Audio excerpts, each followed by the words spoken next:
ఇటీవల కృష్ణాష్టమి సందర్భంగా హైదరాబాద్ రామంతపూర్లో నిర్వహించిన వేడుకల్లో తీవ్ర విషాదం నెలకొన్న సంగతి తెలిసిందే.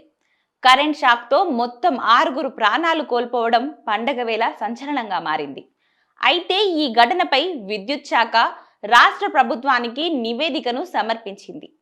రామంతపూర్ విద్యుత్ షాక్ ఘటనకు కారణం రోడ్డుకు అడ్డంగా వేసిన కేబుల్ వైర్లు కరెంటు తీగలపై పడడంతోనే ప్రమాదం చోటు చేసుకుందని వెల్లడించింది. దీనికి సంబంధించి విద్యుత్ పంపిణీ సంస్థ తెలంగాణ ప్రభుత్వానికి రిపోర్ట్ను అందించింది. ఈ దుర్ఘటన మర్చిపోకముందే తాజాగా మళ్లీ హైదరాబాద్లోనే మరో ఘటన చోటు చేసుకుంది. పాత బస్తీలోని బండ్లగూడ రోడ్డు వద్ద వినాయకుడి విగ్రహాన్ని మండపానికి తీసుకెళ్తుండగా విద్యుత్ షాక్ తగిలి 2 యువకులు మృతి చెందడం తీవ్ర కలకలం రేపుతుంది. ఇక ఈ నేపథ్యంలోనే ఉప ముఖ్యమంత్రి బట్టి విక్రమార్క సంచలన ఆదేశాలు జారీ చేశారు.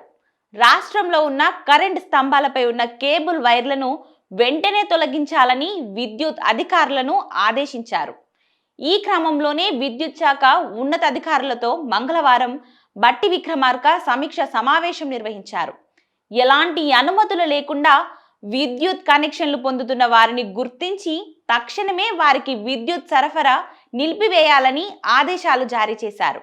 ఇక విద్యుత్ స్తంభాలపై ఏర్పాటు చేసిన కేబుల్ వైర్లను తొలగించాలని కేబుల్ ఆపరేటర్లకు సంవత్సరం పాటు సమయం ఇచ్చినప్పటికీ కేబుల్ ఆపరేటర్లు మాత్రం కనీసం స్పందించడం లేదని బట్టి విక్రమార్క ఆగ్రహం వ్యక్తం చేశారు.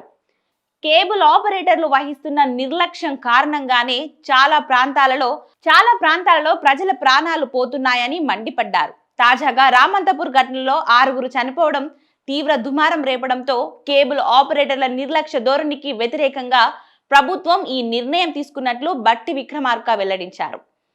ఇటీవల తెలంగాణలోని పలు ప్రాంతాలలో టీవీ, ఇంటర్నెట్ వైర్లను ఇష్టరీతిన కరెంటు స్తంభాలపై నుంచి లాగడంతో వాటిని మెయింటెనెన్స్ చేయడంలో కేబుల్ ఆపరేటర్లు చేసిన నిర్లక్ష్యంతో పలు విద్యుత్ ప్రమాదాలు చోటు చేసుకున్నాయి.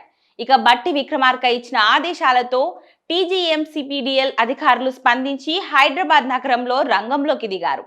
విద్యుత్ స్తంభాలపై వేలాడే ఇంటర్నెట్ కేబుల్ వైర్లు తొలగించే ప్రక్రియను మొదలుపెట్టాయి.